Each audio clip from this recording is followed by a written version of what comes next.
বাসন্তী পূজা চ'ত মাহৰ শুক্লপক্ষত অনুষ্ঠিত কৰা এয়াই হেনো প্ৰকৃত দুৰ্গা পূজা। বসন্তকালীন উৎসৱ হোৱা বাবে এই পূজাক কোৱা হয় বাসন্তী পূজা। এয়া আপোনালোকে উপভোগ কৰি আছে এটি অতি প্ৰাচীন অৰ্থাৎ 541 বছৰ পুৰণি শ্ৰী শ্ৰী অৰ্ধনাৰীশ্বৰ শিৱ মন্দিৰৰ 126 সংখ্যক বাসন্তী পূজা।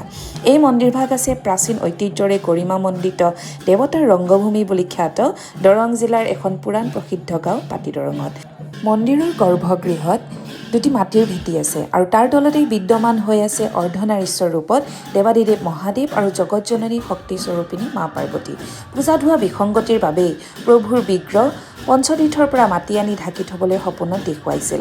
সেই মৰ্মে পঞ্চতীৰ্থৰ পৰা অৰ্থাৎ কামাখ্যা, উমানন্দ, হাজোৰ হয়গ্ৰীৱ মাধৱ, প্ৰভুপুৰী আৰু গয়াৰ পৰা মাতি আনি প্ৰভুৰ বিগ্ৰহ ঢাকি ৰখা হৈছে।